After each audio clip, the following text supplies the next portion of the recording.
temanya adalah harta di dalam keluarga. Ibadah yang ini adalah tentang kasih dan disiplin. Ini tentang kasih dan disiplin ini dua-duanya penting. Kalau tidak imbang, kalau besar salah satu, maksudnya kalau kita cuman emphasize atau menekankan tentang kasih saja, maka itu akan jadi sesuatu yang merusak juga. Tapi kalau kita tekankan hanya di bagian disiplin, tapi tanpa kasih itu akan menjadi sesuatu yang melukai. Gitu ya. Makanya kita perlu keduanya ada di dalam keluarga. Itu adalah harta yang setiap kita bisa temukan di dalam keluarga. Dan itu juga akan menjadi harta bagi anak-anak kita. Kasih dan juga disiplin. Kita lihat sama-sama di 1 Korintus 13, kalau kita ngomong kasih pasti standarnya adalah apa yang Alkitab katakan. Kasih itu adalah Allah ya, maksudnya karakter Allah yang kita paling kenal itu kasih. Tapi jangan lupa bahwa Allah itu pun juga akan mendisiplin gitu ya. Jadi Allah itu perfect figure untuk kasih dan disiplin ini. Dan kita bisa temukan tempat pertama kita bisa mengenal yang namanya kasih dan disiplin itu adalah di rumah. Makanya itu jadi sebuah harta. Kita doakan, kita lakukan, kita usahakan seimbang supaya mereka tidak perlu, kita dan anak-anak kita tidak perlu mencari kasih di luar rumah. Benar ya? Dan kita tidak perlu mendapatkan disiplin dari luar rumah. Kalau kita tidak ajari anak kita disiplin dari rumah, dunia yang akan ajarin. Dimarahin bosnya nanti karena suka telat. Karena kita nggak pernah bangun disiplinnya di rumah. Dimarahin temennya nanti di sekolah karena tidak tanggung jawab dan lain-lain. Sama halnya dengan kasih, kita penuhi kebutuhan itu, jadikan itu harta di dalam keluarga kita. Supaya mereka tidak perlu cari kasih di luar rumah.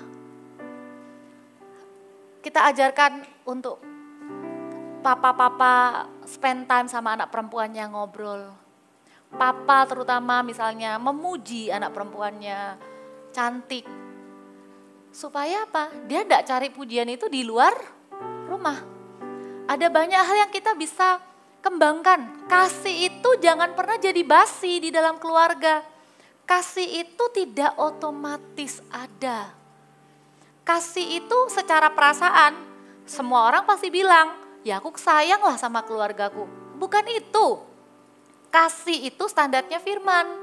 Di 1 Korintus 13, kita akan bahas paling tidak 3 ciri pertamanya saja itu sudah cukup banyak ya. Kita lihat itu dulu aja. 1 Korintus 13 ayat yang, bukan yang ke-1 ya, ayat yang ke-4. 1 Korintus 13 ayat yang ke-4 berkata begini. Kasih itu sabar, kasih itu murah hati, ia tidak cemburu. Sampai situ aja. 3 karakter kasih yang pertama ini, itu saya percaya kenapa kok disebut urutan mungkin ya, bisa jadi 3 ini bisa ada di rumah. 3 ini yang paling possible untuk dikenalkan dulu kepada anak-anak. Kasih yang 3 karakter kasih ini yang paling mudah untuk diterapkan dulu di rumah. Gitu ya, di rumah tuh ada kasih ya berarti ada 3 hal ini gitu loh maksudnya. Nanti yang lain-lain kayak tidak sombong, jarang lah bisa sombong sama saudara sendiri. Sombong tuh nanti biasanya ya sama teman sekelas gitu kan pamer sepatu. Mana ada anak dibeliin sepatu sama papanya, sombongnya sama papanya. Papanya bilang ya itu kan papa yang beliin. Dia sombong sama sepatunya sama siapa? Ya nanti kalau udah di luar rumah. Paling tidak minimal 3 hal ini dulu kita pastikan ada di rumah kita dan dialami gitu ya. Yang pertama, kasih itu sabar. Oke, firman Tuhan itu pedang bermata 2, oke? Ya, pasti kalau saya adalah istri, saya adalah mama, saya adalah full timer hamba Tuhan. Sabar, kasih itu sabar, itu juga terus mendengung-dengung di dalam kehidupan kita semua, amin. Nggak ada orang tuh yang bilang, wah karakter tuh sabar itu karakter. Iya betul, tapi nggak boleh kita bilang karakterku tuh nggak sabaran. aku tuh memang orangnya nggak sabaran, nggak bisa. Karena firman Tuhan bilang kasih itu sabar. Justru kalau kita mau mengungkapkan sebuah fakta gitu ya, kita itu bisa lebih sabar sama stranger daripada kepada keluarga sendiri. Betul apa betul? Ya. Kadang kita masih bisa lebih menahan diri di tempat umum. Nggak teriak-teriak, ya kan? Tapi kalau di rumah, rasanya tuh remnya kita tuh sudah blong. Kalau di tempat umum tuh remnya pakem. Ini kasir ya, gitu ya. Kita masih bisa sabar. Tapi kalau di rumah sendiri, rem kita tuh bener-bener blong. Nah, ayo dengan firman hari ini, kita jadikan lagi kasih itu sebagai harta dalam keluarga. Ayo kita seretin lagi remnya. Firman Tuhan, di rumah Tuhan itu seperti bengkel. Ya, kalau kita remnya blong ya dibawa ke bengkel ya diseretin remnya. Supaya pulang dari tempat ini, kita ndak jalan tol kalau marah. Paling ndak tuh ada remnya dikit lah. Di rem dikit tuh udah pakem. Bukan yang sampai medok jedok kok gak mandek-mandek nabrak sana sini. Kalau lagu anak-anak bilang apa? Kasih itu sabar. Lanjut. Tidak suka marah-marah ya. Sabar itu kalau di keluarga bukan cuma sekedar ngomong masalah menunggu. Tapi lebih ke arah jangan mudah marah sama keluarga sendiri. Keluarga kita ini justru adalah tempat latihan terbaik. Untuk kita belajar punya karakter kasih yang pertama ini, yaitu sabar. Karena apa? Karena di keluarga itulah setiap orang tuh bebas jadi diri sendiri. Setiap orang itu merasa diterima, diampuni, dikasihi. Makanya kita juga ini kayak sisi mata koin. Kita tahu bahwa keluarga kita tuh pasti memaafkan kita kok. Wajar kok yang namanya ada selisih atau apa di keluarga tuh ada. Tapi pastikan yang namanya kasih itu sabar, itu benar-benar nyata di dalam keluarga. Paling tidak kalau memang kita perlu marah, marahlah untuk hal-hal yang esensi. Marahlah untuk hal-hal yang penting. Jangan marah untuk hal-hal yang sepele. Kadangkala kita itu marah, kita habiskan energi kita marah itu untuk kebutuhan sehari-hari yang sepele. Misalnya terlambat, misalnya tidak sesuai ekspektasi atau apa gitu ya. Padahal marah itu kalau kita pakai dengan benar, kita akan belani marah itu untuk hal-hal yang memang penting. Supaya begini, kalau kita biasa marah sama anak kita di hal-hal yang sepele, waktu kita marah untuk hal-hal yang penting, mereka akan anggap sudah biasa dimarahi. Sama kok, mama papa masih marah. Coba perhatikan, biasanya yang jarang marah itu papa. Tapi sekali papa marah, diam semua langsung. Ya, dan anak akan langsung tahu. Kalau mama sudah sering marah. Jadi kadang kalau sudah marahnya sesuatu yang penting, anak tuh sudah agak kurang memperhatikan. Sejak saya sadar akan hal itu, saya kurangi frekuensinya. Jadi anak saya tuh ngajarin saya. Ya lucu sih, tapi ya sudahlah saya dengarkan. Dia bilang gini, kalau saya buat salah, mama harus sabar karena saya masih anak kecil. Dia bilang gitu sama saya, tapi saya berusaha terimalah. Oke, so what do you want? Ya kalau saya salah, mama ingatkan. Oke, kalau kamu enggak lakukan, ya ingatkan lagi 2 kali karena saya kan masih anak kecil. Oke, terus kalau masih tidak didengarkan, ya ingatkan lagi. Saya bilang gini, kok standarmu lebih tinggi dari firman nak? Gak ya bercanda ya. Tapi paling enggak ada benarnya juga. Jangan waktu pertama kita tuh udah langsung marah dengan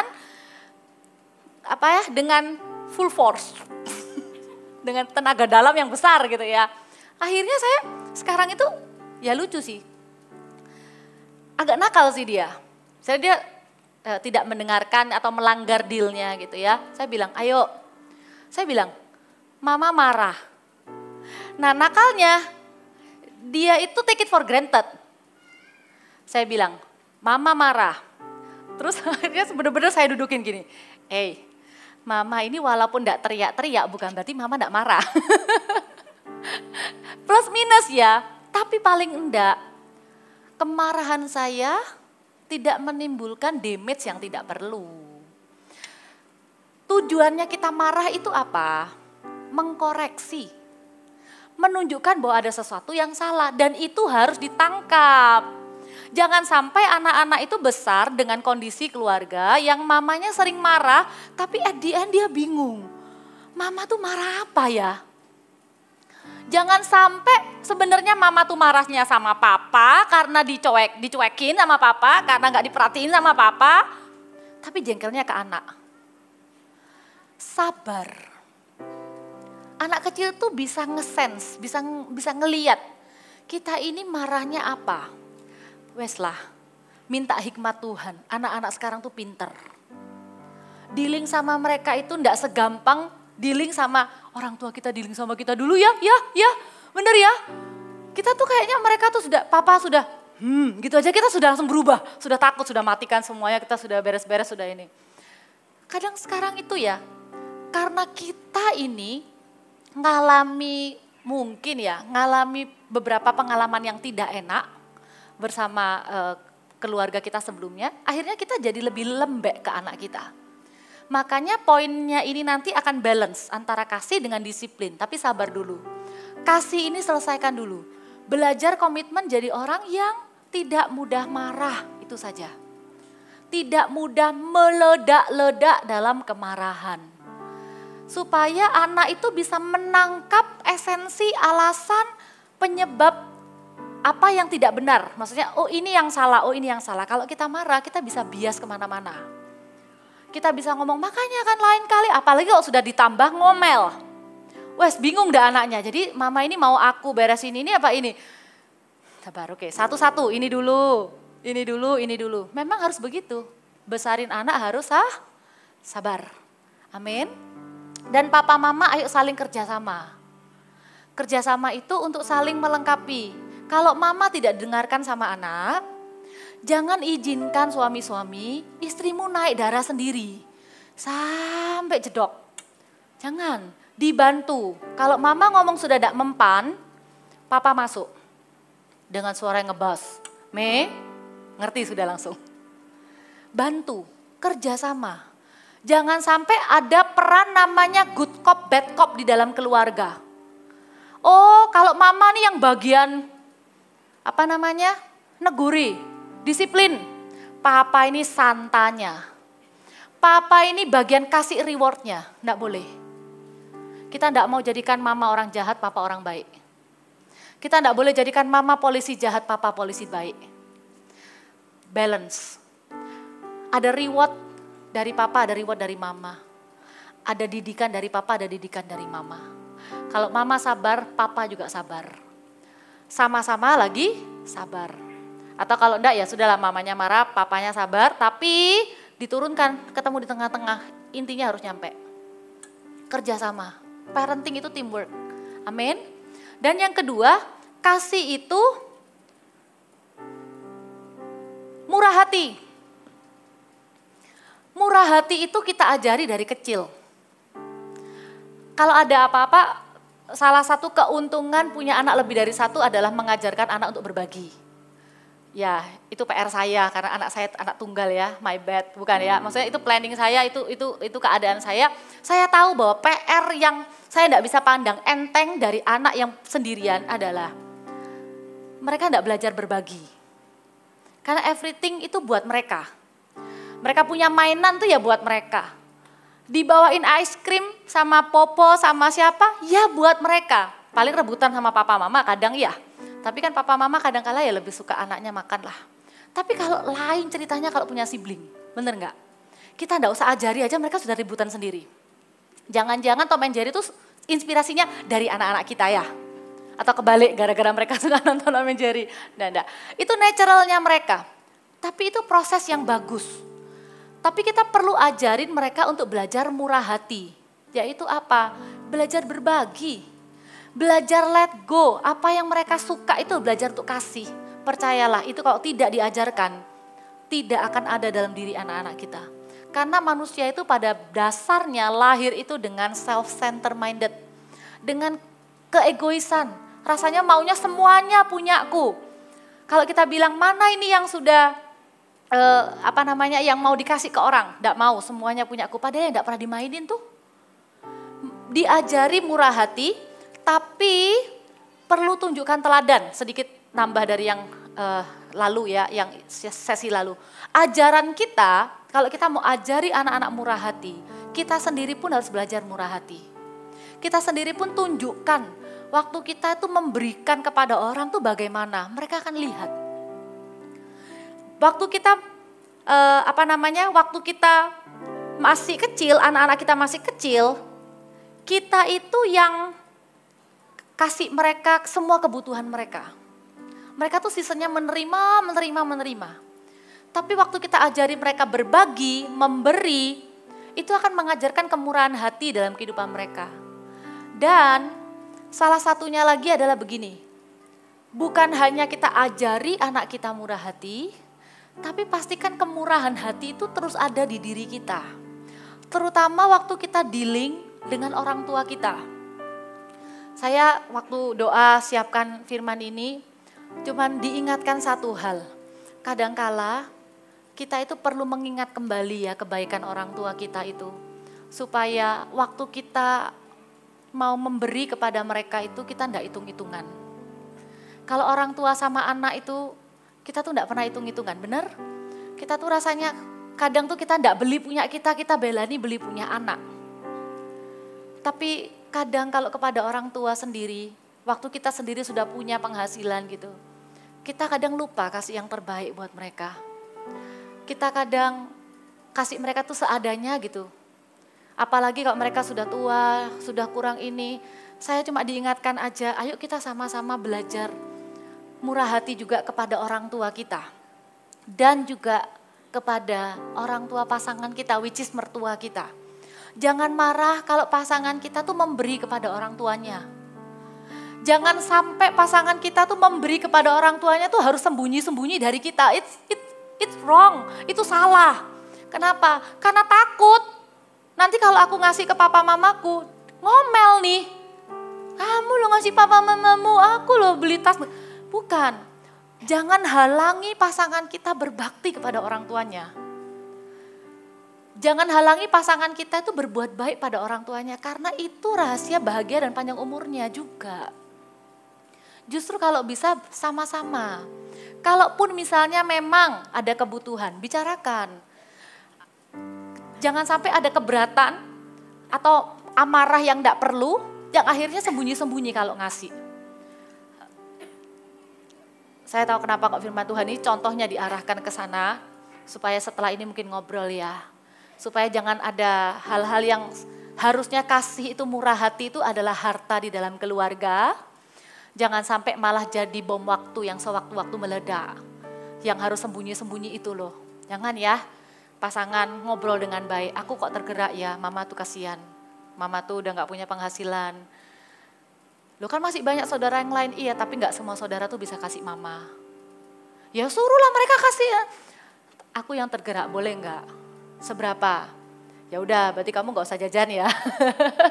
Kamu gak usah beli ini. Ya ngobrol maksudnya. Kemurahan hati itu kita ajarkan, kita lakukan, kita teladankan. Nanti kita akan wariskan ke anak-anak kita juga.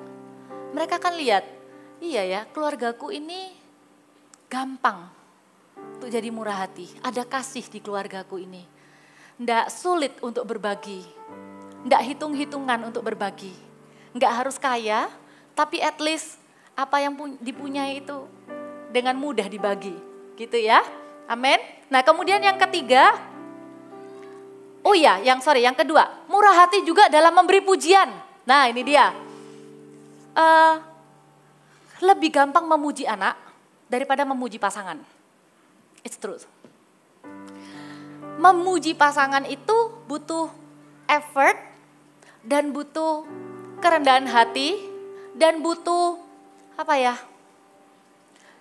butuh melawan rasa awkward dan risih dan malu. Jangan hanya waktu pacaran, karena lagi PDKT, wah pujiannya, gombal-gombalnya keluar semua ya, di awal ya. Tapi begitu udah berkeluarga, udah lama gitu ya, lupa deh memuji pasangan. Saya juga hampir terjebak dalam hal ini.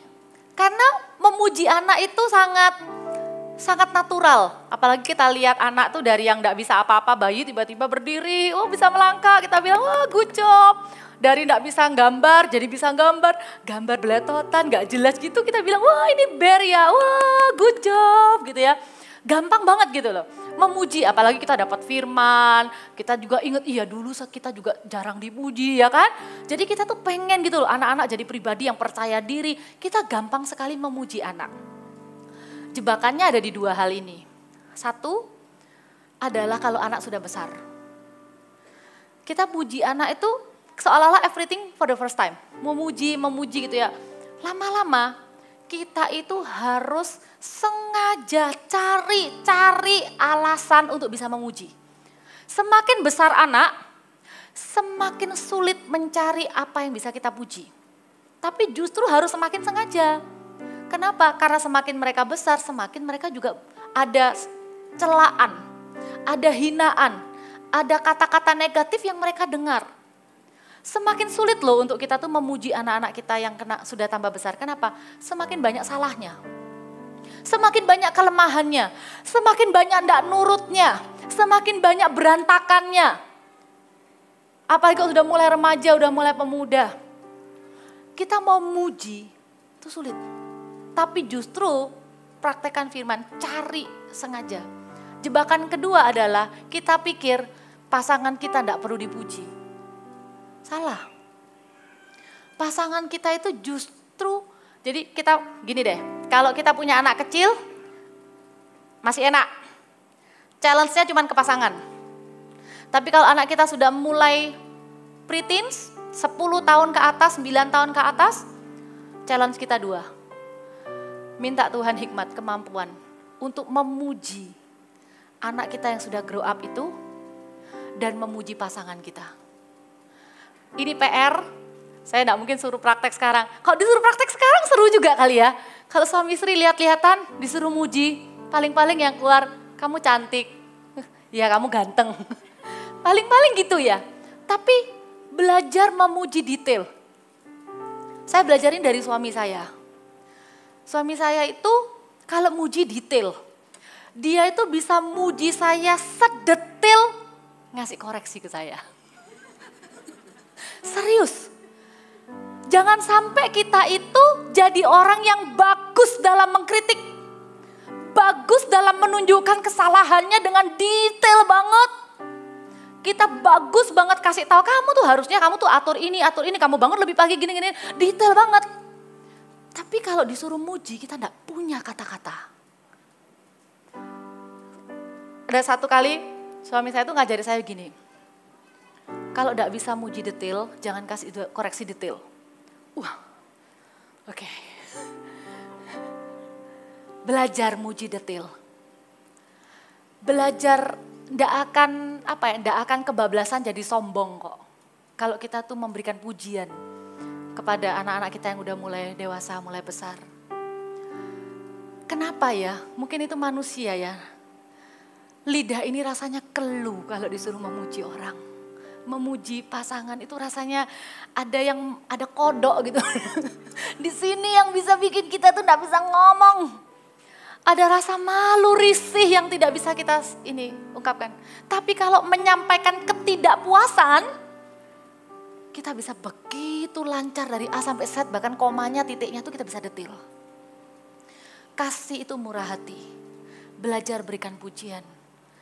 Contohnya ya, kemarin waktu sayang mimpin doa ya, kata-kata doanya sayang tuh yang bagian ini tuh kayak bikin semuanya tuh jadi semangat. Ada kok yang bisa kita temukan. Waktu sayang sama Noni kemarin itu loh, ngajak Noni jalan, terus bawain Noni punya tas. Bersyukur loh Noni punya papa kayak sayang. Tidak semua papa mau lakukan itu loh. Pujian. Awalnya awkward, awalnya berat. Tapi kalau kita latih, kita bisa. Bukan cuma memberi pujian, kita perlu latihan. Menerima pujian pun kita harus belajar.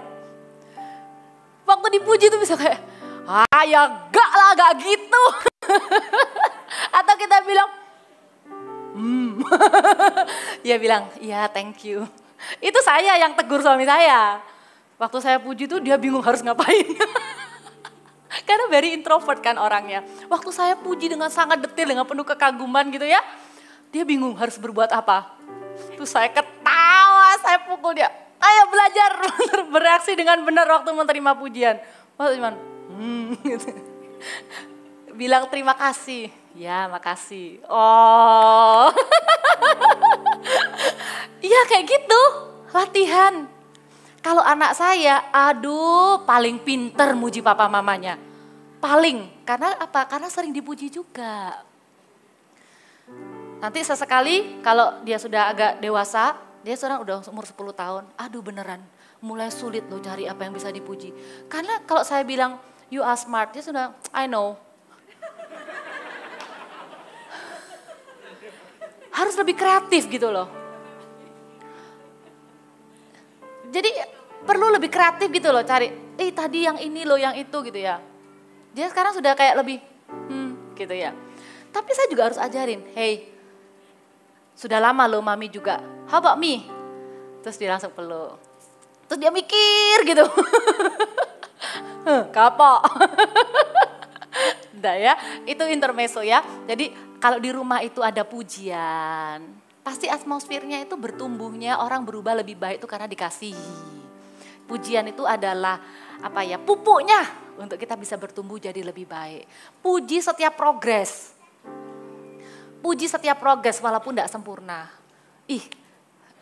Keren loh, kamu udah bisa nggak main HP hari ini, gitu. Atau apa? Jadi puji ya. Oke, dan yang ketiga tidak cemburu. Nah ini dia, siapa bilang cemburu tuh cuman ada waktu kita pacaran? Enggak, di rumah pun. Di rumah kita pun, walaupun kita sudah punya anak pun, kita tanamkan bahwa kasih itu tidak cemburu. Untuk sisi pasangan, jaga baik-baik hubungan kita masing-masing satu dengan yang lain. Ciptakan sebuah pergaulan yang sehat. Sampai enggak perlu rasanya pasangan kita itu enggak percaya sama kita. Kalau pasangan kita mulai gelisah punya rasa enggak aman, bukan dia yang dimarahin. Kamu sekarang kok jadi enggak percayaan ya? Bukan gitu. Berarti kita mulai tidak bisa berikan rasa aman. Bahwa kita ini orangnya enggak gampang kok. Bercanda-bercanda yang enggak perlu dengan orang-orang, dengan lawan jenis yang bukan ininya. Di tempat kerja, tetap kok bersyukur di gereja Tuhan ini diajarin. Konseling laki dengan laki, wanita dengan perempuan, dengan di tempat terbuka. Nggak ada yang namanya flirting, bersahabat dengan sehat di CG. Nggak ada chat-chat yang guyon-guyon yang nyerempet-nyerempet. Dijaga, dibangun culture-nya supaya nggak perlu ada peluang atau kesempatan sedikit pun untuk cemburu. Dan yakinkan terus kepada anak bahwa kita ini lebih cinta pasangan kita daripada anak. Walaupun pada prakteknya jujur, kita tuh kadang lebih cinta sama anak loh daripada sama pasangan. Karena perasaan itu loh. Tapi bukankah cinta dengan pasangan itu adalah komitmen? Waktu saya bilang, barusan 2 hari yang lalu saya bilang sama anak saya, you are my most favorite person, I love you the most gitu ya. Kamu tuh orang yang paling favoritnya mama dan mama itu cinta kamu banget gitu loh. Terus dia bilang gini, yeah but I'm number 2 right? Tapi aku ini nomor 2 kan. Mama kan paling cinta papa. Saya bilang iya, nomor 1 papa, nomor 2 kamu.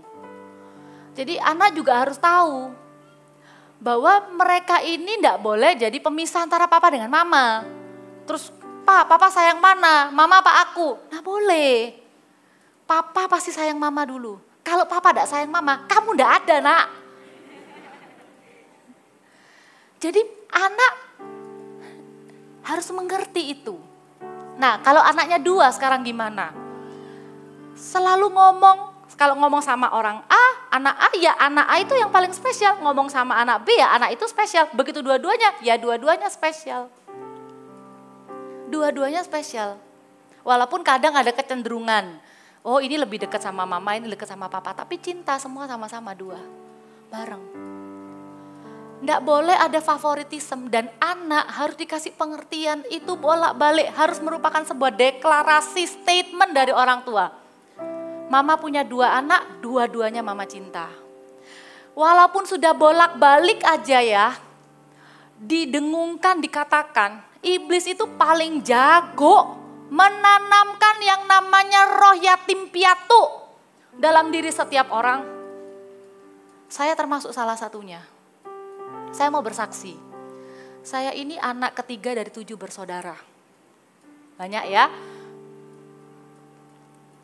Saya tahu papa mama saya waktu itu belum kenal Tuhan juga. Ya udah, jadi kita enggak merasa malah dulu itu saya merasa saya yang paling disayang. Jadi enak ya, happy banget ya. Kesayangan papa nih. Saya kalau waktu kecil papa mau pergi, saya yang dititipi catatan dibilang, papa catat ya kenakalan koko cici adik-adik. Senang saya, ya. Saya yang jadi anak kesayangan. Tapi waktu papa enggak ada, saya mulai grow up. Saya lihat, menurut saya, mama saya lebih sayang adik saya yang paling kecil. Dan tanpa sadar, itu jadi sebuah luka di hatinya saya. Karena apa? Saya nuntut, saya enggak terima kok saya bukan kesayangannya. Sampai satu momen, bayangin ya, itu saya sudah pelayanan loh, sudah full timer. Saya ke rumah mama, saya itu yang paling deket sama mama. Paling bisa cerita-cerita. Paling sering visit juga, walaupun sudah menikah. Paling sering visit lah ke mama. Tapi ada satu momen, ini loh jahatnya iblis. Saya itu bantu mama saya potong bawang. Mau masak gitu. Tiba-tiba tuh ada sebuah pikiran gini. Nggak peduli apapun usaha kamu, mengasihi mamamu akan tetap paling sayang sama adikmu daripada kamu. Tiba-tiba that sentence strike me, hit me. Saya tuh tiba-tiba langsung kayak gemeter, saya lepas pisaunya. Saya nangis, saya masuk ke kamar, saya nangis. Ditanya mama, "Loh, Pau, mana itu bawangnya? Pusing." Saya cuma bilang gitu. Ternyata enggak ada momen apa-apa loh. Mama saya juga enggak lagi bangga-banggain adik saya, enggak. Sesuatu yang tidak dibereskan dengan benar, itu hanya menjadi sesuatu yang tinggal tiba-tiba aja kapan bisa diserang gitu aja. Sebenarnya tuh udah ada lama, cuman saya enggak pernah ngomong dan enggak pernah bereskan aja. Singkat cerita saya nangis, ini loh bedanya, untung saya datangnya ke Tuhan. Untung saya bukan datang ke orang, misalnya saya curhat sama Cece, papa lo merasa kok mama tuh gini. Tidak akan menolong. Tapi waktu saya datang ke Tuhan, saya nangis ke Tuhan, saya bilang, Tuhan, enggak peduli papa ini mau ngapain, mama pasti akan tetap lebih sayang Titi daripada aku. Itu saya ucapkan bolak-balik kepada Tuhan di dalam doa saya. Kalau memang itu sebelumnya adalah senjata iblis untuk menghancurkan saya, waktu saya bawa ke hadirat Tuhan, tiba-tiba di hadirat Tuhan, kalimat yang sama itu tidak lagi menghancurkan saya. Kalimat yang sama itu justru menjadi sebuah kelepasan, pembebasan. Karena di hadirat Tuhan itu saya ucapkan kalimat yang sama, tidak peduli apapun yang papa lakukan, pasti mama tetap lebih sayang sama adik. Waktu saya ucapkan tuh di hadirat Tuhan, tiba-tiba muncul sebuah understanding. Sebuah pengertian. Iya ya, aku sayang mama itu enggak boleh hanya supaya mama tuh paling sayang. Enggak boleh. Bukan untuk itu. Iya ya, wajar kalau mama tuh paling sayang sama Titi. Karena Titi itu lahir waktu papa tuh sudah sakit. Karena Titi itu enggak punya figur papa. Karena Titi itu yang paling butuh ditolong, butuh dibantu. Saya ini sudah kuat, saya ini sudah melayani Tuhan, saya sudah punya suami yang dukung. Saya punya pemimpin rohani, jadi saya malah bersyukur. Itu adalah hari di mana saya sudah enggak pernah lagi jealous sama adik saya. Lucu ya, itu bukan anak kecil loh, itu orang besar. Saya sudah besar, saya sudah punya anak. Saya masih enggak terima. Saya pikir mama saya lebih sayang, ada cemburu di hati saya. Tapi Tuhan enggak mau biarkan saya berlama-lama dengan itu. Tuhan mau saya sampaikan ini jadi sebuah kesaksian. Supaya Anda pun lepas dari perasaan cemburu ini. Enggak apa-apa. Kalau memang papa mama Anda itu terima berkat dari Anda, lalu kasih ke adik Anda. Bagian Anda cukup berhenti sampai di Anda kasih mama papa Anda. Selesai. Mama papa Anda mau kasih lagi ke adik Anda yang mungkin masih susah. Itu adalah haknya. Amin. Di hati kita tidak boleh ada cemburu. Karena itu kalau kita bereskan, maka anak-anak kita pun akan tumbuh tanpa roh yatim piatu. Kasih itu tidak cemburu. Bagaimana dengan disiplin? Dengan cepat aja ya. Karena kalau kita cuman kasih gitu ya. Sebenarnya disiplin itu apa? Disiplin itu adalah teguran untuk menghentikan sesuatu yang salah. Disiplin itu adalah membiarkan konsekuensi dari sebuah kesalahan. Disiplin itu apa? Penundaan reward karena memang ada pelanggaran. Jadi disiplin itu. Disiplin itu bukan hukuman. Disiplin itu bukan keras. Jadi please papa mama, jangan takut mendisiplin anak. Saya tahu ada banyak cerita parent yang datang ke saya, itu begini, saya tuh dikerasi terlalu keras oleh orang tua saya sampai luka. Sekarang saya tuh berkomitmen, saya enggak mau jadi papa seperti papa saya. Tapi akhirnya jadi terlalu lembek.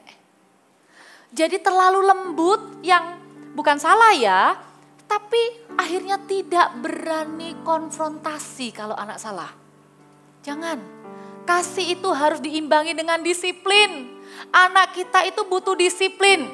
Anak-anak langsung gini, ya kakak, kok gak berhenti sampai dikasih aja sih, ini khotbah gak enak anak-anak dengar ya. Habis ini papa mamaku bakal jadi lebih tega disiplin aku. Iya, harus. Karena kita tahu disiplin itu bukan untuk menyakiti mereka gitu ya. Kita lihat ada satu raja di Alkitab itu, di 1 Raja-Raja 1 ayat 5-6 dikatakan begini, lalu Adonia anak Haggit meninggikan diri dengan berkata, aku ini mau menjadi raja. Ia melengkapi dirinya dengan kereta-kereta dan orang-orang berkuda serta 50 orang yang berlari di depannya. Ayat selanjutnya please bacain sama-sama, saya mau minum. 1, 2, 3.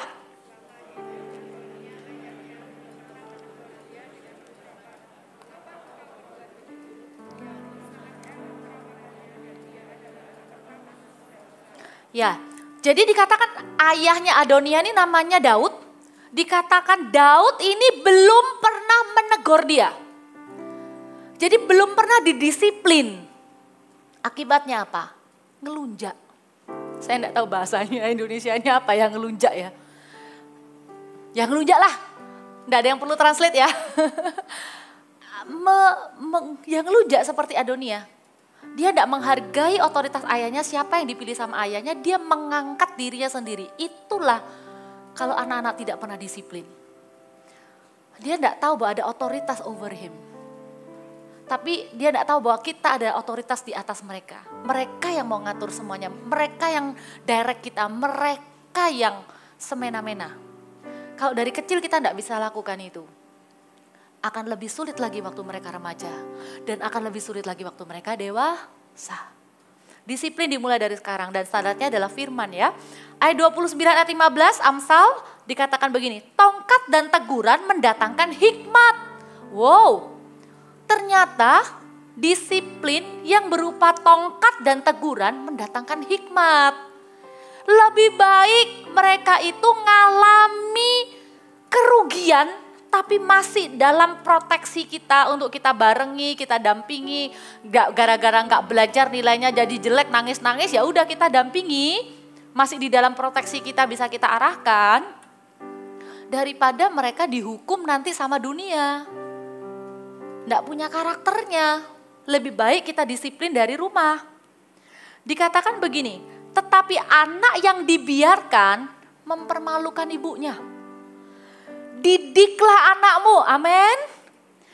Maka ia akan memberikan ketentraman kepadamu dan mendatangkan sukacita kepadamu. Jangan overprotective dengan anak. Disiplin itu termasuk membiarkan anak kita menghadapi konsekuensi dari kesalahannya. Tapi dengan didukung ya, tapi bukan berarti begini. Kalau dia tengkar dengan temannya, kemudian mungkin ya karena nggak sengaja namanya anak dengan anak ya. Namanya anak ya adalah kadang dipukul atau apa, terus kena cakar, ada merahnya atau apa. Anak kita yang jadi korban, pastilah kita jadi orang tua pengen labrak itu anak ya. Kalau perlu sak keluarganya, jangan. Tidak terjadi di tempat ini ya. Tapi biarkan anak-anak menyelesaikan sendiri.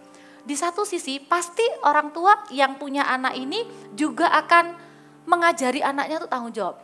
Jangan, ya sudah kamu diam aja, mama yang datang, mama yang urus, mana anaknya yang tadi kamu pukul. Terus mamanya yang sorry ya, jangan mamanya yang sorry. Oh bukan mamanya yang cakar, anaknya ditemani sebelahnya, ayo bilang sorry. Jangan luputkan anak-anakmu, anak-anak kita dari konsekuensi yang dia harus tanggung. Itu namanya disiplin. Itu tidak akan